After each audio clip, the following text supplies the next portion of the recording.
Buddha's first noble truth: life is dukkha. Life is suffering. Life is unsatisfactory. This Buddha guy, man, do we even need to listen to what he had to say? What a negative Nancy. Buddha, man, get out of here. Get out of here. I'm just trying to focus on positive thinking here. Negative, negative, negative. No, no, this is profound. This is profound, and I want to discuss this with you. Life is dukkha. Life is suffering. Life is unsatisfactory. Now, let's say you have the perfect life, which, by the way, Buddha, Siddhartha was his name, had the perfect life. He was royalty. He lived in a palace. He had a wife. He, I think, had a child. He was sheltered. He lived a sheltered life. He did not see the turmoils of the average person. But with enough contemplation, he figured out that even his own life, as sheltered from the reality of an average person as it is, as cozy, as comfortable, as relaxed, as provided as his life was, he even realized that his own life ultimately leads to unsatisfaction. Why? Because even if you have the perfect setup of life here, you're going to lose it all. That's actually like the meat and the butter of Buddhism, in my opinion. That's the meat and the butter of Eastern philosophy, of Eastern teachings. Which I don't even like to call them Eastern, and then you say East, West. This is just life. Like anyone, if you contemplate on this, you will come to these conclusions if you give it enough time, enough meditation, and enough conclusion. Doesn't matter if you're Eastern, Western, Southern, Northern, if you're, I don't care, whatever, right? These are actually the conclusions that you will inevitably come up with.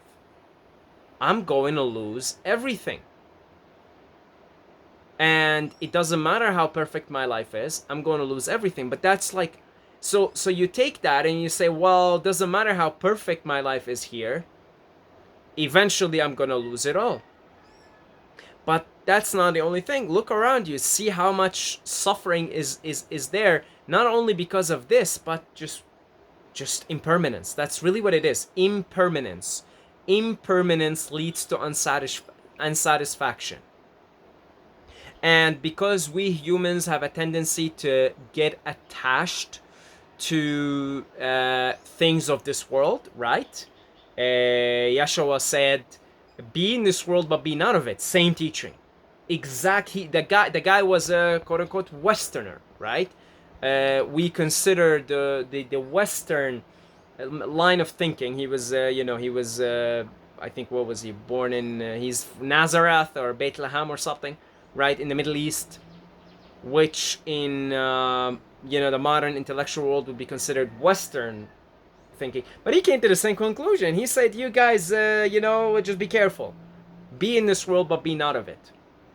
In other words, being attached to the things of this world is going to bring you suffering, regardless of the conditions of your life. Let them be cozy or let them be tough. And what adds to all of this misery is that actually the average human being has like bad living conditions. They are stressed. They are chasing the paycheck because they have to pay their bills. They are sick. Don't even get me started. I mean, if you really want to see the whole thing with Buddha getting out of the palace and seeing seeing a dead body and then seeing people sick, and then, it goes deeper than that. But the average person actually not only has to wrestle with the impermanence and the loss of everything, but they also have to wrestle with the daily turmoils of life. So it is fair to say, it is accurate to say, it is simply facing reality for what it is, to say life on this earth as we see it and as we know it and as we perceive it as humans is dukkha, is unsatisfactory, is suffering. That's not being negative, that is being absolutely and totally um, at peace, at you're just being actually, you're seeing life and reality for what it is. Not negative, not positive. This is what it is. So, are we doomed? Are we doomed here? Is this it? Are we all just going to suffer because if you give it enough time here, you're going to lose things and you're going to lose loved ones? My brother just lost a very dear cat of his. May this soul rest in peace. May the soul be somewhere right now where it is peaceful. Because we go on after this, it's just a matter of fact. We go on after this. And he's in pain. It's a loved one. He lost his cat. We're all gonna lose loved ones. That's probably like the most painful thing in life, to be honest.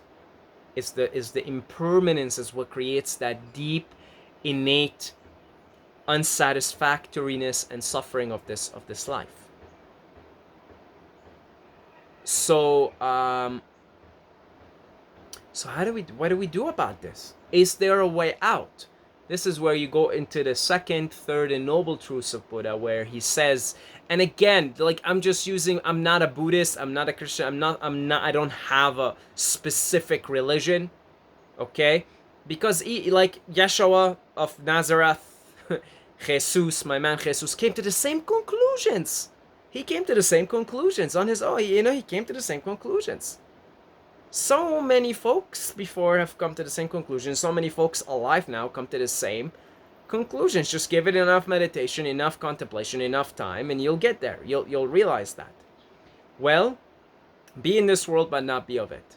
So second, third, fourth noble truth, essentially it recognizes craving, it recognizes attachment, it recognizes desire as the root of the suffering and says let go.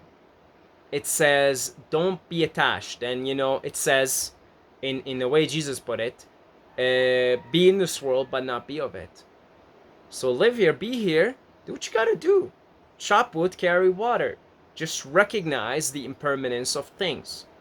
Allow yourself to experience all things, but don't let yourself be of this world. Don't let yourself cling to this world.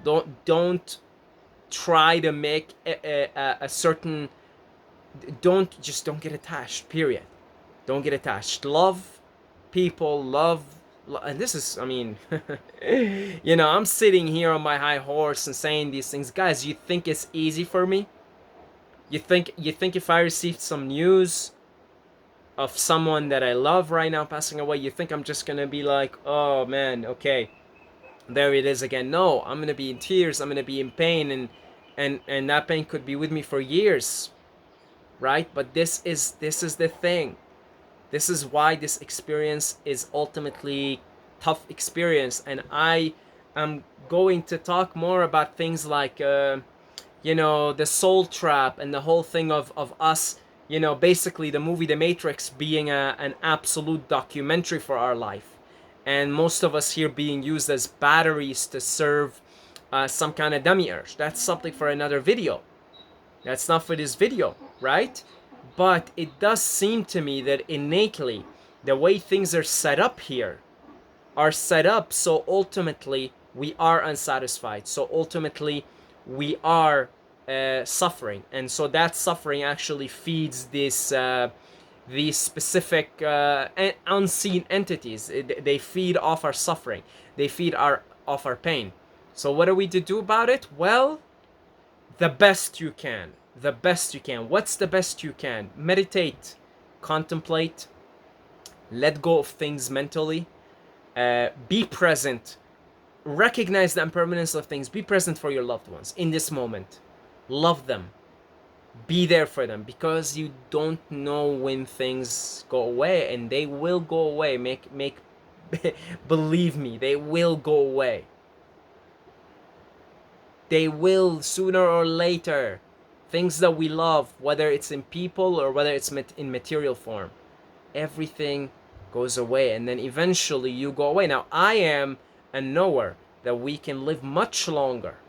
I don't exactly believe, some people out there, some of the folks in the breatharian scene, they believe we're immortal. I, I we could be. I just don't think we are, just because everything seems to have that impermanent thing to it. But I think we can live much longer.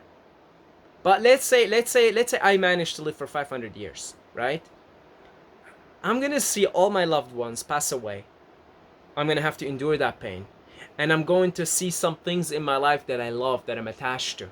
Maybe I live in a country that I'm attached to. I love it, and then some war breaks out and I have to leave my land. So that impermanence, keep that in mind, because that's actually what creates so much of our suffering.